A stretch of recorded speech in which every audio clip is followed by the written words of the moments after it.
El 9 de febrero de 1913, un grupo de porfiristas se subleva contra el presidente Madero. Inicia así la llamada Decena Trágica. Victoriano Huerta es designado comandante militar para contener la rebelión. Poco después, traiciona a Madero, uniéndose a los alzados. 10 días de cruentos combates se libran aquí, en el primer cuadro de la ciudad y el cuartel fortificado de la Ciudadela.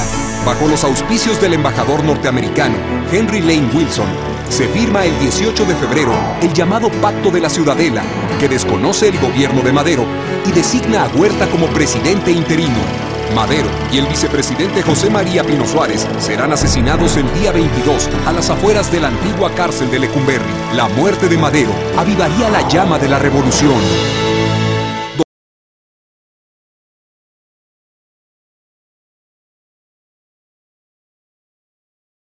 Venustiano Carranza se unió a la revolución. Tras la muerte de Francisco y Madero, lanzó el Plan de Guadalupe para desconocer los poderes del gobierno de Victoriano Huerta. Organizó el ejército constitucionalista. Convocó al Congreso que elaboró la Constitución Política de 1917, vigente hasta nuestros días. Venustiano Carranza, frente a la lucha armada, un país de instituciones.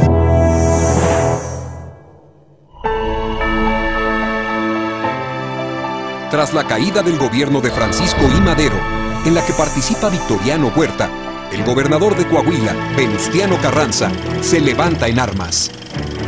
Ante el acoso de las tropas federales y para organizar la resistencia, Carranza abandona Saltillo y de paso por la hacienda de Guadalupe, lanza el plan con el que se propone retomar el orden constitucional que regía al momento, el de 1857.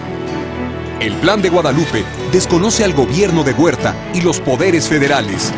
Nombra a Carranza como primer jefe del ejército, que se denominará constitucionalista, y promete convocar a elecciones que restablezcan el orden legal.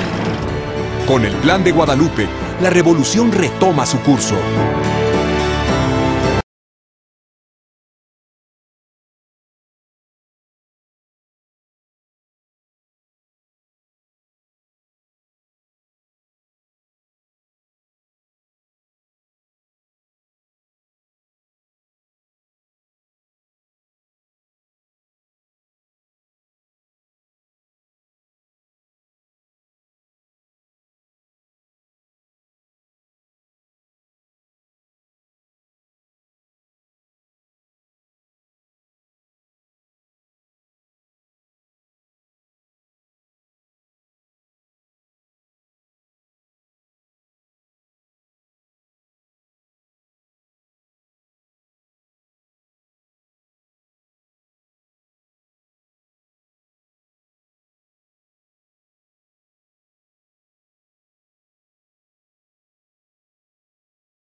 La Convención de Aguascalientes, encuentro de revolucionarios. Zapatistas, villistas y carrancistas discuten el rumbo de la revolución para construir el país. Las diferencias impiden la unidad. Se aprueban reformas políticas, sociales y agrarias que se retomarían en la Constitución de 1917.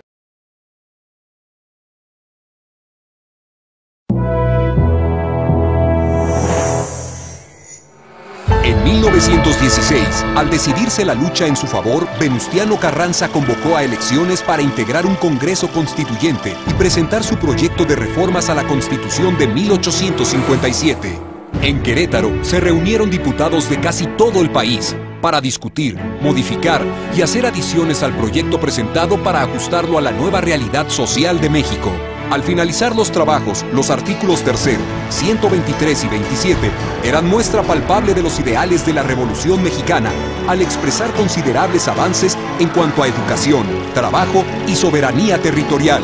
El 5 de febrero de 1917 se promulgó la Constitución en el Teatro de la República. Esta Carta Magna, vigente hasta nuestros días, fue considerada por su contenido social como una de las más avanzadas en el mundo.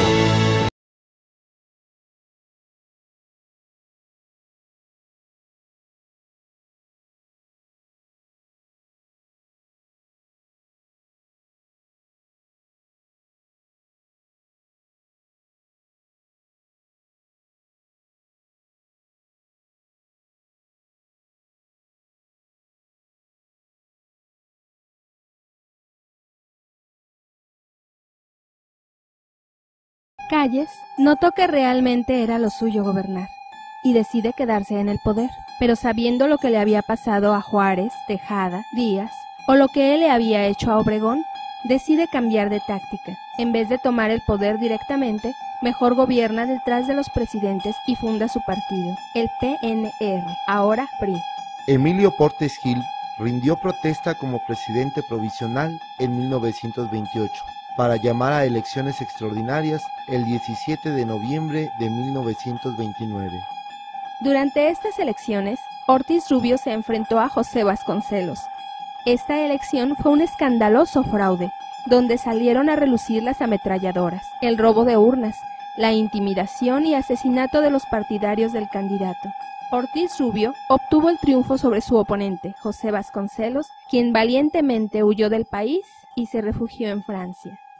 Pascual Ortiz Rubio. Su periodo presidencial pasó sin pena ni gloria, al quererse oponer a los designios de su titiritero Calles. Plutarco vuelve a ejercer su papel de gran elector nombrando a Abelardo L. Rodríguez presidente sustituto. En 1934, Calles realizó la que sería su última elección, al designar como candidato a un antiguo amigo y subordinado, Lázaro Cárdenas. Cárdenas comenzó a vivir bajo la sombra de Calles. Sin embargo, obligó a Calles a abandonar el país. Cuentan algunos que en el preciso instante en el que el jefe máximo partió al extranjero, llevaba bajo el brazo un libro, Mi lucha, de Adolfo Hitler. Cárdenas fue un presidente populista que trajo a nuestro país políticas paternalistas y populacheras, copiadas de regímenes socialistas. Gracias a nuestra revolución,